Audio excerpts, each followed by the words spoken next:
The word death no longer exists for me in the sense of an end.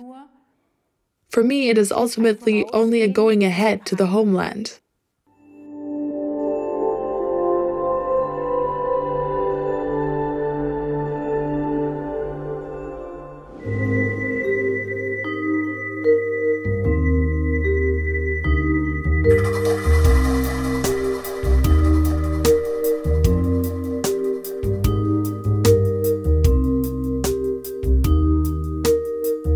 Frau Fink-Eisinger, Sie sind seit etwa 30 Jahren als Persönlichkeitstrainerin tätig. Miss Fink-Eisinger, you have been working as a personality trainer for about 30 years. Your motto includes strong shell, strong core. But in 2017, there was a drastic event that changed a great deal in your life.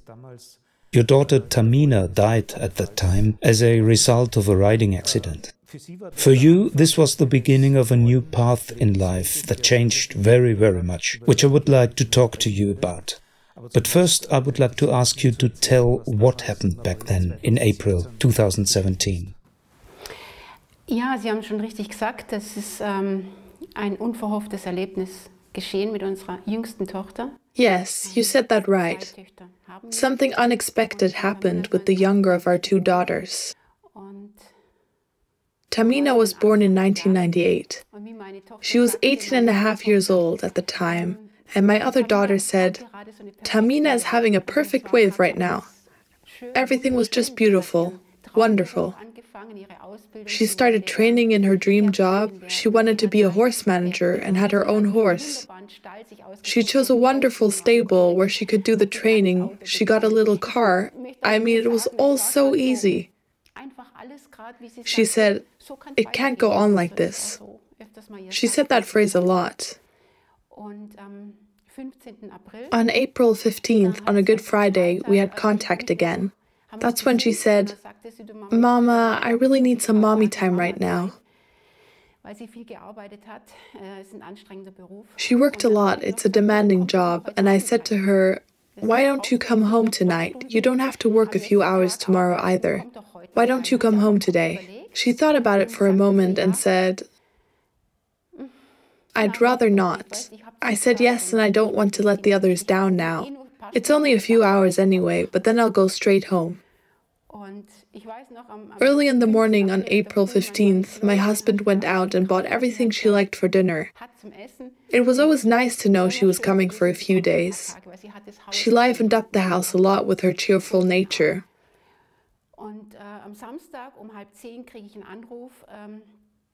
On Saturday at 9:30, I got a phone call.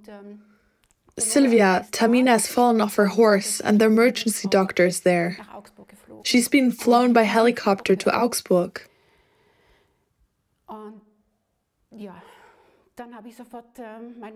I then immediately called my husband and we drove to Augsburg, which is about 2 hours from home.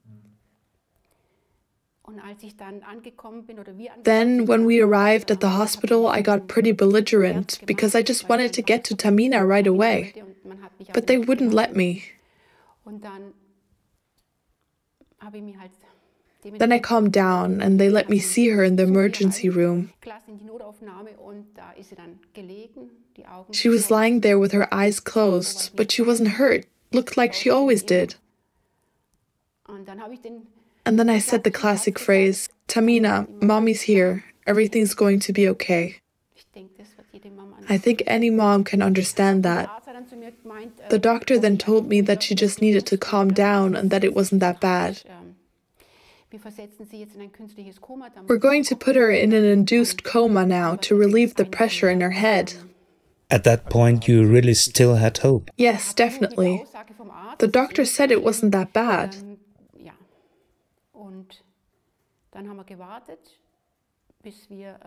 Then we waited until we could get to the ward. That took a couple of hours, and then we could go to Tamina's room. It was not a small thing. Tamina was in a coma for 5 days.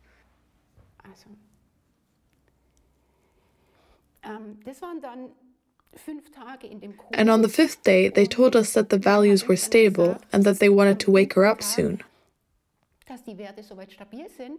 But it was not possible to estimate how she would feel then and what would be in store for us. These 5 days were full of hope. On April 19th, this machine she was hooked up to was beeping very restlessly all the time. And the nurse said they had to reset the machine. I don't remember exactly what it was. I then took the liberty of singing a nursery rhyme that both kids liked. During this time, all the machines were quiet, rather quiet. Steady. Steady, yes. And when I was done, Stefan said, "Sylvia, your singing still hasn't gotten more beautiful, but Tamina must have liked it. She seems to have calmed down now." I was done. Stefan said, "I have the feeling Tamina is fighting." I said, "What makes you think that?" It feels that way. Somehow he had a feeling like that. Then I started crying and said, "Tamina, you don't have to fight on my account." I related that remark to me. You don't have to fight because of me. Then the nurse came in and said, "If you want to have a coffee, we need to adjust something a little bit." We said, "Yeah, we'll use the time and go get coffee," and went to the cafeteria. The nurse had said we could come back soon. After half an hour, I became restless. During this time in the cafeteria, I heard the song "Beyond the Horizon It Goes On" twice. I said, "Now the song is coming on again." It is unusual for a radio station to play the same song twice so quickly. I registered it, but didn't put any meaning to it further. Why should I have done that? But you noticed it. I noticed it, yes. Then we walked back, and that's when they said, "Wait for a moment." We then went into a separate room.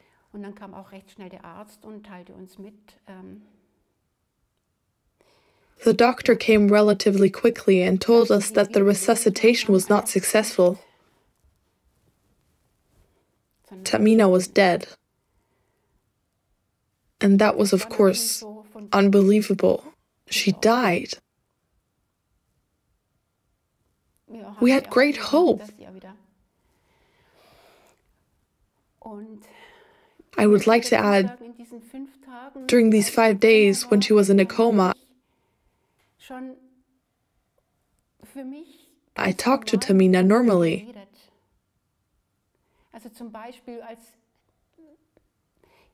Once we wanted to leave home to visit her, outside the front door, I said to my husband, "Hey, wait a minute, I'll go back and put on some mascara."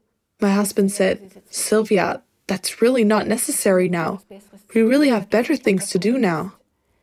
I replied, "I don't feel like doing my makeup either, but Tamina said, 'Mom, make yourself a little pretty. I think it would be nice if you put on a little makeup on your eyelashes.'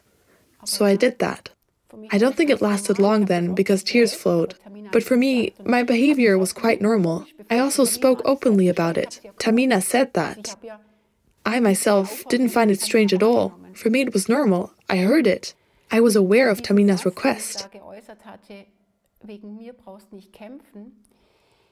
The fact that I then said the sentence, "You don't have to fight because of me," that was a great burden on me in the whole situation. I felt guilty because of the sentence, "You don't have to fight because of me."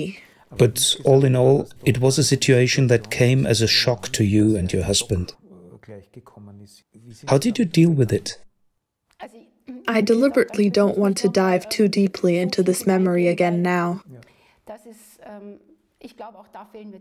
I think I also lack the words to name what this announcement and the implications meant with the loss of our Tamina.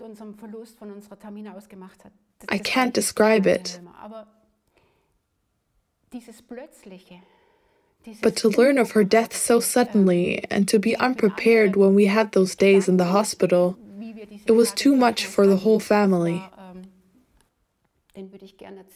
I had a dream that I would like to tell because it has a very strong meaning for me. On the third day, when she was in a coma, I dreamt that I was driving the car and Tamina was sitting next to me. Tamina was sitting next to me, very relaxed, very easy. There was also a person sitting in the back, that's how I felt, but I didn't see this person. I was driving like this, and suddenly the road ended, and it went vertically downhill. I bent over, and I see this steep road. I look over and I say, "Tamina, my God, it's steep." And she's like, "Mom, can you do this?" Just this question. "Mom, can you do it?" And I'm like, "I don't know." Then all I know is that I got to the bottom and I said, "Yes." That was the end of the dream.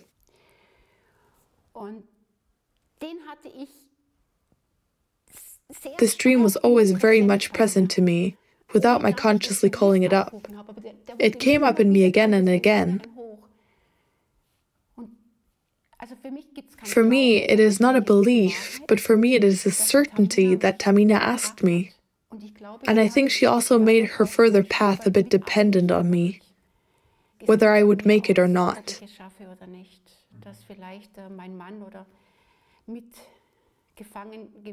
My husband, too, was perhaps dependent on the strength I then also got to make it. You were prepared to a certain extent through dreams and also through the inner contact with your daughter, which was, as it were, a matter of course. What was your worldview at the time? Were you a religious, spiritually oriented person? I myself had no religion. I also rejected the institution of the church that was communicated quite openly at home. Whether I was spiritual, I believe that every person has a spirituality in some form. How pronounced it is another matter. The word God has no meaning for me. For me, there was a natural connection to the spiritual, but I didn't live with it intensively.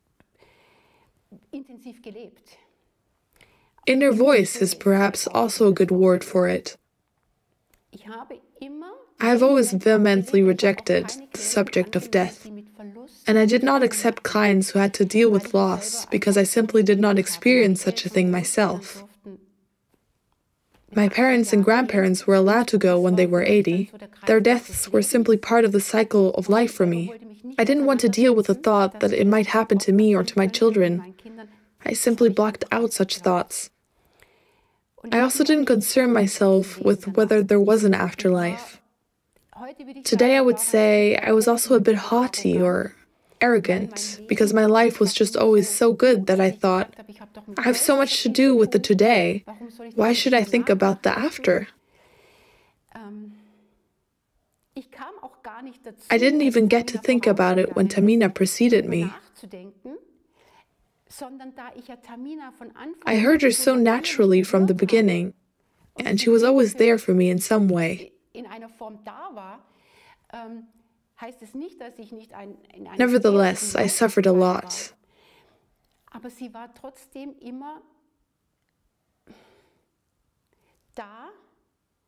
And although she was always there in the early days, I never asked the question, "How are you there?" I couldn't do that at the time.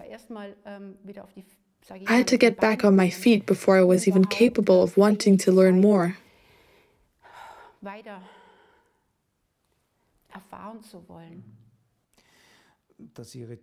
The fact that you heard your daughter, this feeling of presence, is part of what today is called an after-death contact. How did these contacts then develop further? On the second day after Tamina died, my whole family was on the move and everyone was looking for their own corner.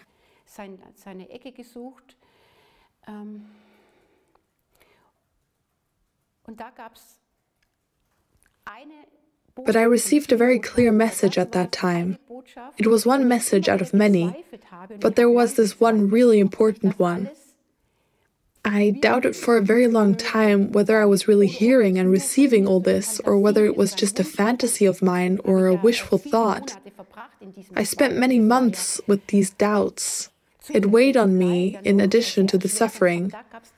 But there was this one phrase that Tamina said so early on. Mom, I've done my part of the job now, and now you're going to do your part of the job. That was cruel. It was cruel for me to hear that. When I heard that, I screamed.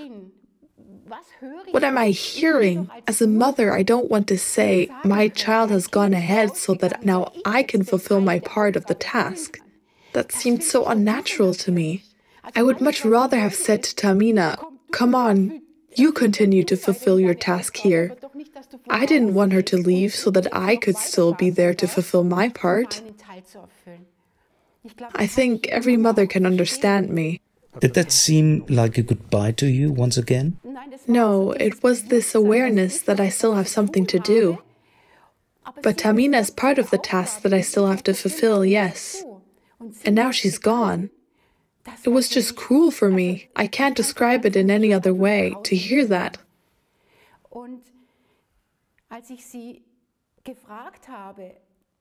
I asked her, why did you leave? You had such a beautiful life. In the end, even after the autopsy, her death couldn't really be explained. You couldn't really say, aha, okay, that was the reason. That is, you could never reconstruct exactly what actually happened.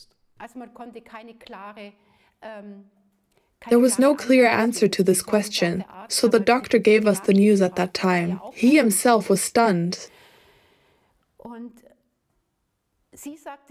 And Tamina said to me, Mom, listen, I was allowed and I could decide.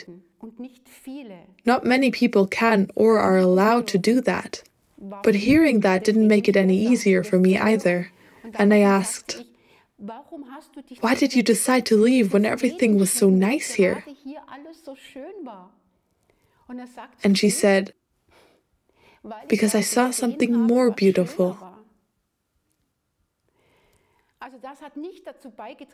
It didn't change my sadness because Tamina's answer was not understandable to me at all. I just heard what she said. I heard the words, but I could not accept the meaning. Because what could be more beautiful for Tamina than to be with us? But exactly these words I remembered later again and again. Also, my husband said, please remember these sentences. Because a mother could not come up with these sentences by herself, not at all. You can't make up something like that. I think it's totally unnatural to say something like that. It took me almost 2 years to accept Tamina's words.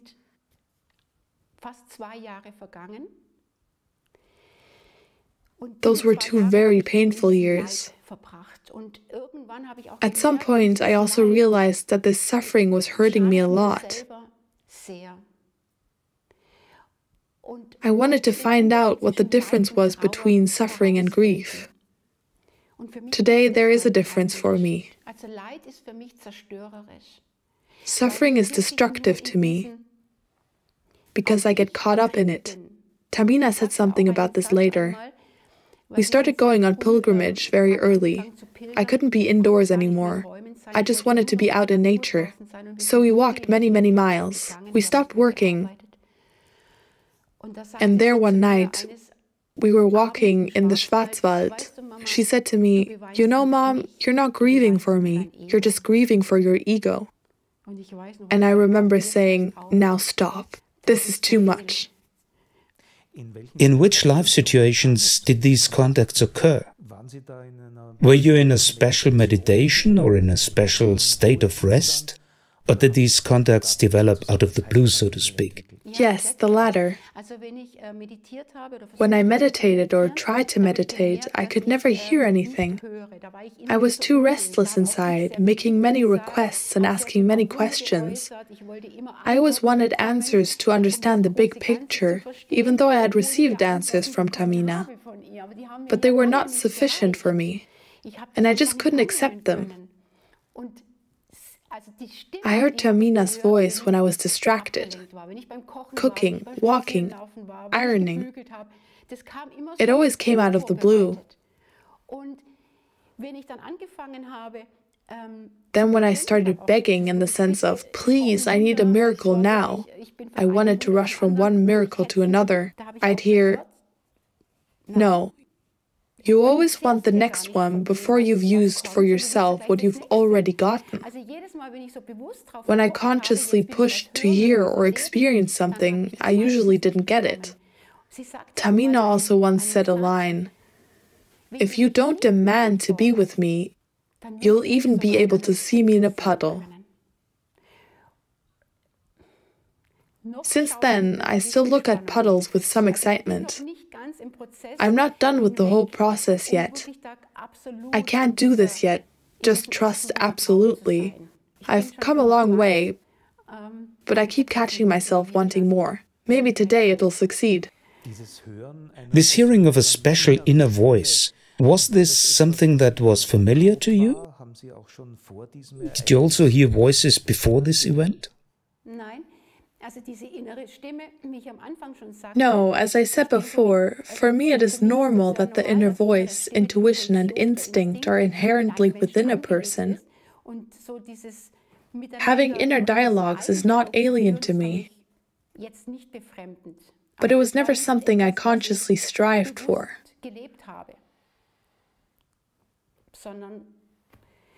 I often told the kids when they asked a question, what does your gut tell you? I think a lot of people know the inner voice of their gut feeling, but I didn't aspire to hear anything.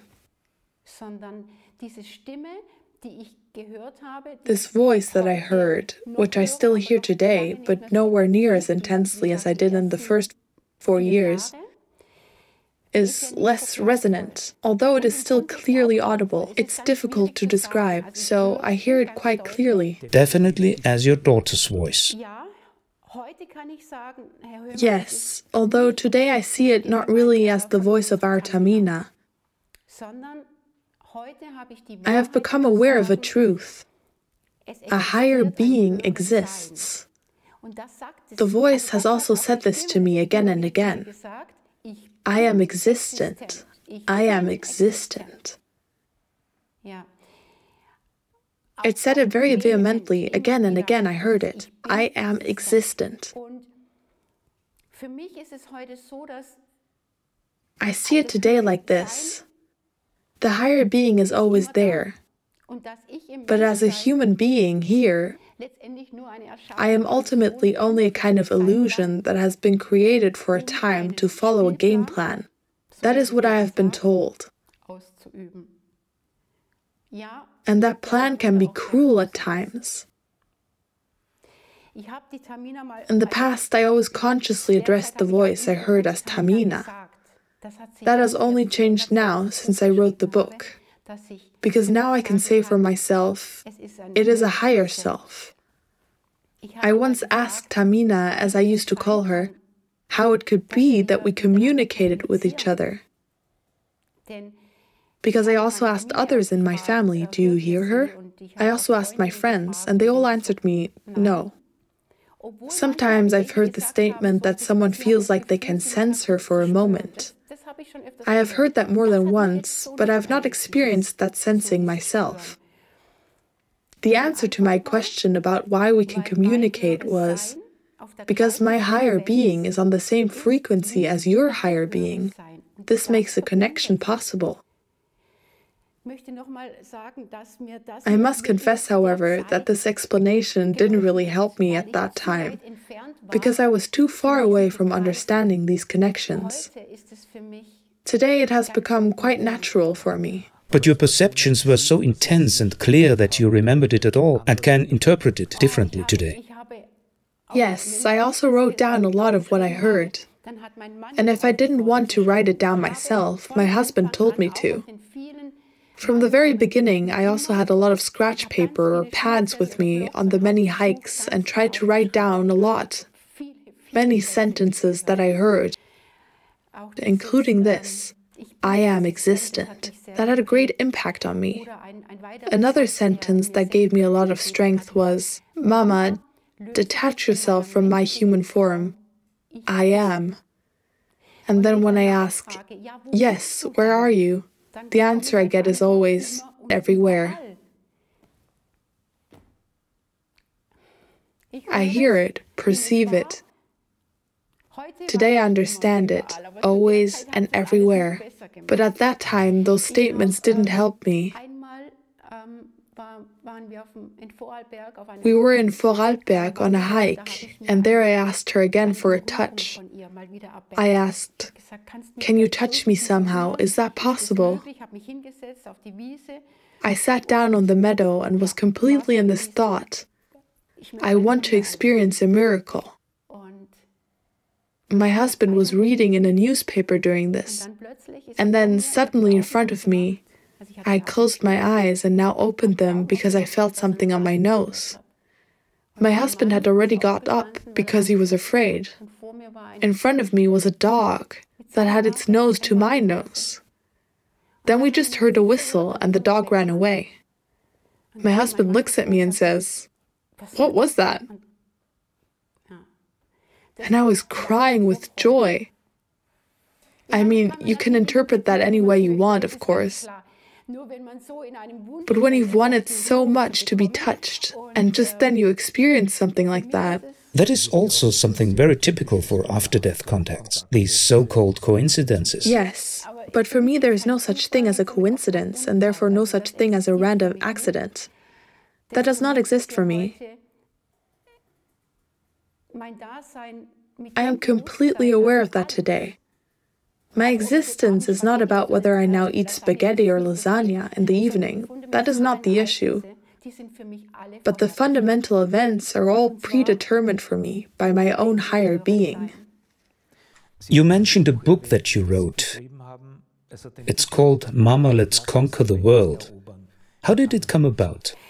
The title alone always makes me smile. Mama, let's conquer the world. That's also a phrase I heard on a hike. And I remember saying, "Great, how are we going to do that? How are we going to do that under these conditions? You there, me here?" At that time, I still felt separate from her. But actually, there is no separation. It was one day in April, and I heard these words beforehand in the night. It's time to write a book. The next morning, I told this to my husband and added, "That wasn't a prompt tonight, it was more like a command." And my husband replied, "Yes, then write." And I said, "You want me to write about our Tamina?" "Yes," he said, "that's good." Then I said, "That's not good at all. I have no idea in what form I should write. Should I write a guidebook? Where do I start? I have no idea." I also didn't want to write because I was afraid of falling back into those emotional moments. I wanted to avoid that. But on April 16th, I did start writing the book, in the morning, very reluctantly. I opened my laptop, wrote 2 sentences, closed it again, and looked up and said, "So, are you happy now? I've started." Then I got up and went to make myself a coffee. And already I heard, "Write the book." And I said, "I've started. What do you want from me?" Then I went back, opened the laptop again and said, "Then you have to help me." Funnily enough, I always talked about you guys in the plural. That's when I realized, why plural? And then it was, "Hello?" I said, "Yes, hello?" "No, Sylvia, you have to write hello." So I wrote hello, and heard that hello 2 more times, just with a different emphasis. That's exactly how I wrote it. And then I got to do nothing but write this book for almost 4 weeks. I didn't know how many chapters, I didn't know anything. It turned out to be 26 chapters of a, for me, very fascinating story. I was allowed to go on a journey for knowledge and experience. And every chapter I finished, I read to my husband when he came home at night. I could hardly wait. My husband is very rational. He's a technician, and he was very touched every time. He said, "Sylvia, this is incredible." Then I said, "Yes, I think so too, but all this is not from me. I don't want to adorn myself with other people's feathers, because I don't know myself what is the next sentence I may write." The content of the book was given to me as a gift, and I was allowed to incorporate quite a few messages that I had heard up to now into the story. So it's become a story, not an autobiography. Yes, a story with many biographical moments and excerpts. I marked the sentences that I heard these last 4 years in bold to make it clear. These statements have supported me very strongly over the last 4 years. In summary, what are the most important thoughts, the most important messages that you want to convey with your book? For one thing, I think the book is really only useful for people who are willing to allow a broader perspective. I have to say that up front. For people who are trapped in suffering, the book will certainly not be good. They should already have the attitude, how did she say it, fly outside the box with me. So when they open the book, they should be ready to open themselves to the realization, okay, there's more. One message that carried me very strongly, myself, and still does, was about my question about where Tamina was now. She said, "What do you think, Mama? All the time you're asking the question, where am I now? What does it look like now?" I was actually very much in the mind of wanting to know, to be able to imagine what it looks like where Tamina is. And then the answer came from her. Always you ask me where I am now. Ask yourself where I was before I was born. I had never thought about that question before. Before? I was so classically stuck in the idea that conception and birth had to do only with mommy. Me. In this respect, this question overwhelmed me. And then the answer was only, where I was before, that's where I am now. Through this, my conviction of a higher being has grown and become stronger.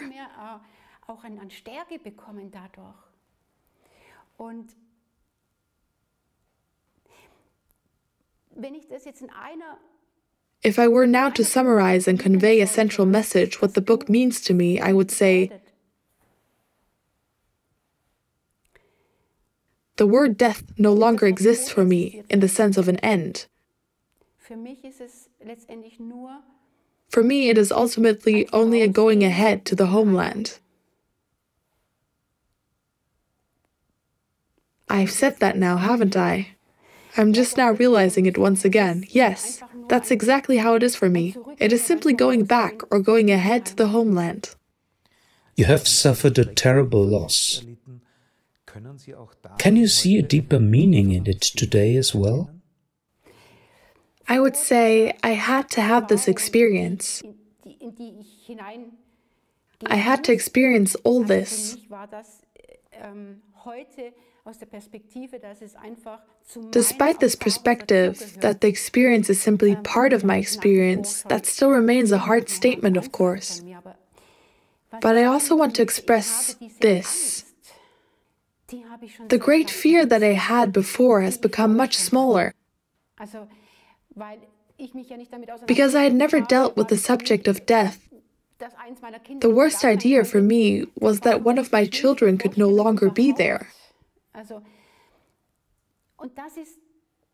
My fear is not completely gone, but much smaller. How can I still be afraid today when Tamina, or the voice I heard, tells me I saw something more beautiful? In the end, I go back home. These are all such precious messages. It makes me wonder, why are we so caught up in this thinking? Why do we only care about the great sorrows at a funeral? There are cultures where joy has its place in that too. I think we really need a lot more openness.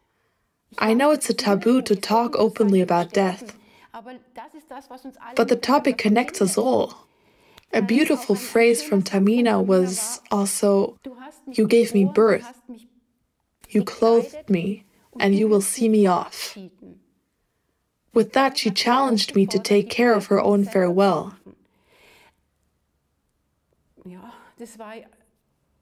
And yes, rightly so. Who knows more about a deceased loved one than family or friends?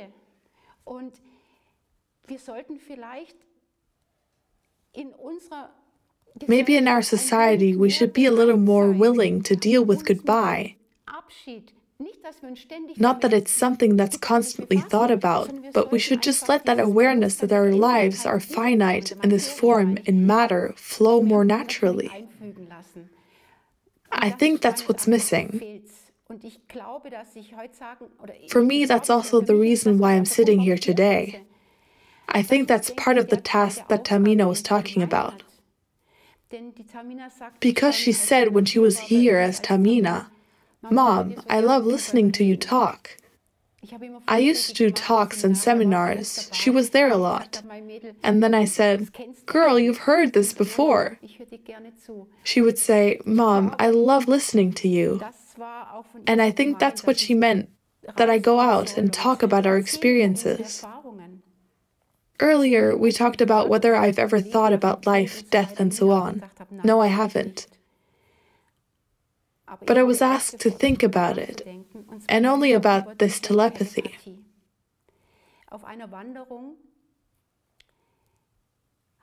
On a hike, I heard the voice of Tamina's higher being. Remember when I was trying to teach my friend to see what time it was on a clock? And I said, yes, I remember that. And I wondered about that incident. We all wondered, because Tamina didn't usually feel the need to teach others. She could let everyone be who they were without a second thought. And then she asked me, "Do you remember who taught you?" I mused. Yes, interesting question. It was my grandfather. I was 5 years old. "What are you trying to tell me?" To which she replied, "When you were with Grandpa in the farmhouse parlor, didn't he always tell you about his son?" My grandpa had 2 sons, one of whom was my father. I said, "Yes, I still remember Uncle Eugen, who was reported missing in action during the war." And then I said, "What is it?" Because my husband was standing behind me. He had only noticed that I was completely absorbed in my conversation, but knew nothing about the connections. And then Tamina asked me, "Tell that story again." So I told it aloud. My Uncle Eugen was at the front in April 1945 and came back for home leave. He was only 18.5 years old at that time, so he's still very young. He came back, and my grandfather then arranged something so that he didn't have to go to war again. He went to his son and said, "Here you have the certificate." I don't know what this document was called at that time, but in any case it was clear, you don't have to go to the front again. Uncle Eugen tore up the paper and said, "I would be ashamed if I stayed at home, because so many comrades have families and are now in the trenches." And he went off to war again. Soon a postcard arrived, the last postcard from him in France. On it was written, "I heard this from my grandfather at the time. I regret my decision." I myself didn't realize what meaning the story had for me. What should I do with it?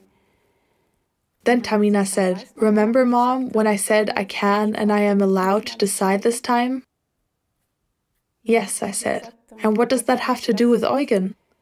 I didn't understand the connection, and she answered, "Because I was Uncle Eugen before." At that, I could no longer stand on my feet. I don't know, it was too much for me. That means you are now also convinced of reincarnation. Yes, definitely. But I probably wouldn't have been able to accept this thought from anyone if someone had told me something about reincarnation. That's always my way. I have to experience things myself and through me in order to be able to say, this is true for me. I don't question this at all anymore. You have undoubtedly experienced a lot that has changed your view of the world, broadened your vision.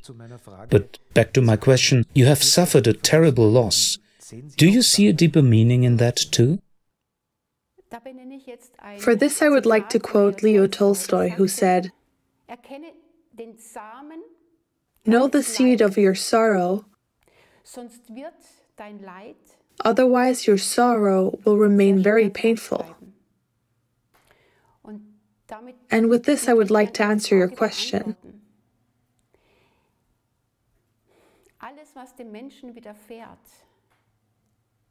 Everything that happens to a person is for his personal development, his development and his growth. I say, that is why we are here. No matter what suffering is involved, there is always a seed in it. This seed serves personal growth. I have been able to recognize that. How have you experienced your own development resulting from all the contacts and insights? I have new perspectives. I think I have changed a lot. Before, I was quite rigid in my thought structures, and perhaps I also thought in black and white. Through our loss, or through Tamina's departure, I have become more tolerant. Because one of her phrases was, "Take life playfully and dance." In the end, it's just a game and a dance. I found that very interesting. Life is a game and a dance. Today, this sentence makes me see many things more easily, more tolerantly, more calmly. Before, I had often made my life unnecessarily difficult for myself because of little things. I used to have many priorities that I no longer have to think about today. To think about the essentials again. I find the word very strong, the essential. That is the higher. I am strongly connected to that today.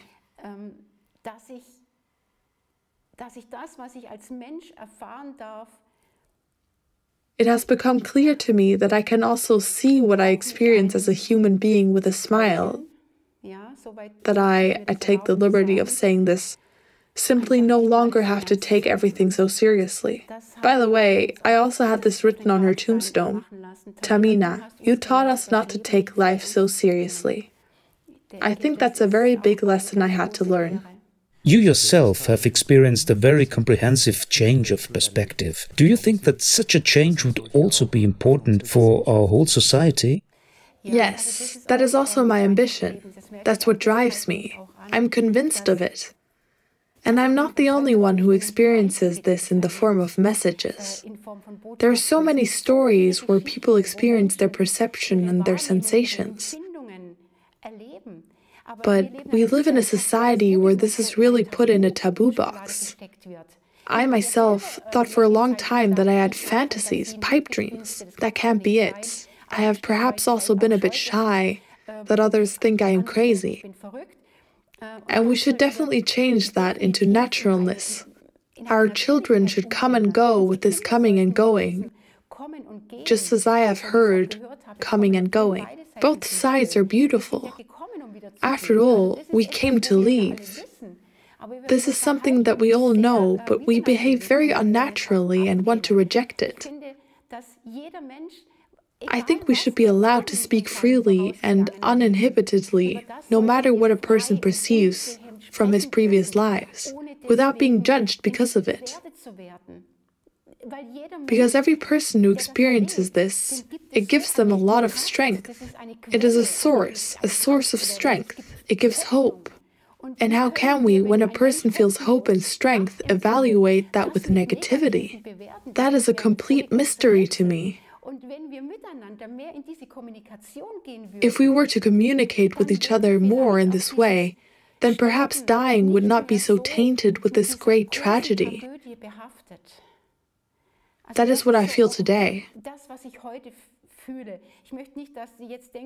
I don't want you to think now that I'm looking forward to going, but I just know that I get to go. You know what I mean?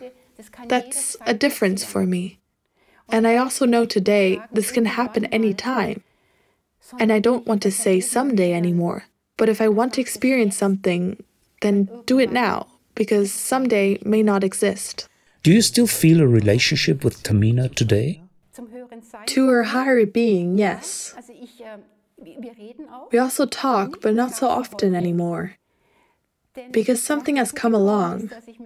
I now also talk to my own higher being. Because I know that I also have a higher being from which I come. In the meantime, I talk to it very much and also loudly. For example, when I go for a walk, I am no longer afraid to talk about it.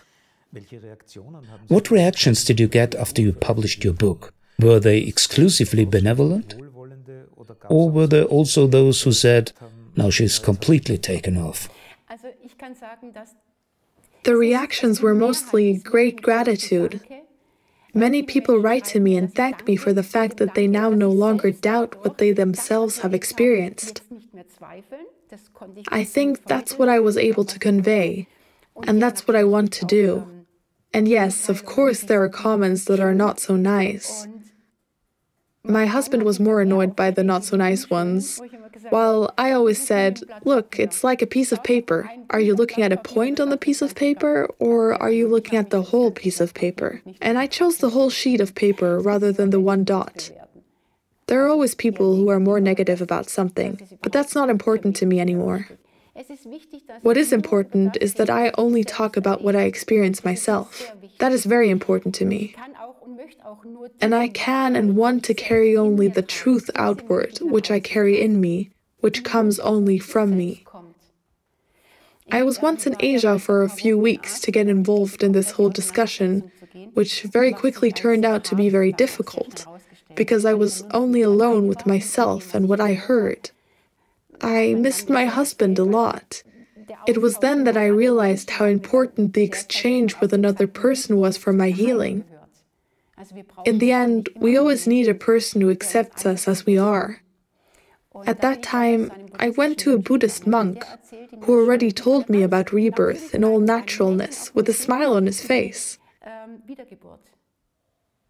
I just looked at him and thought, good man, what is wrong with you? I was nowhere near that point.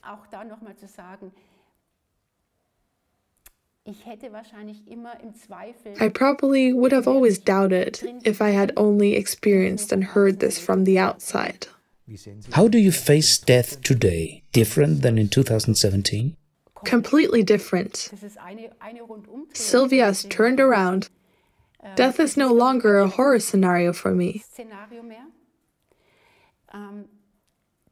The reunion has long since begun. A separation from the higher being is absolutely impossible. Man is always connected with it. That is, this imaginary umbilical cord is always there. Life here is only something for a short time.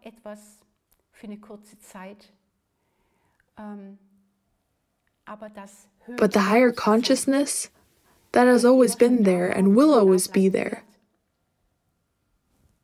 That is what it is ultimately all about. When I heard the phrase, I am absolute love, I had the thought, always being in love? Isn't that a bit boring? And I am answered me, that's what I have you for, Sylvia. I think that sums it up. That is, man comes here to experience all that he wants to experience. However, when I listen to myself here, I find it a bit grotesque. I'm not talking about something trivial, about a broken nail. I'm sitting here talking about the insights I've gained to date, that our experiences in this material world in which we are stuck ultimately only serve a higher development. You're no longer afraid of death. To say I have no fear at all would certainly be a lie, but it has already become very small. What should I be afraid of? Ms. Fink-Eisinger, thank you for your openness. Thank you for the insights into your life. Thank you very much for the interview. Thank you.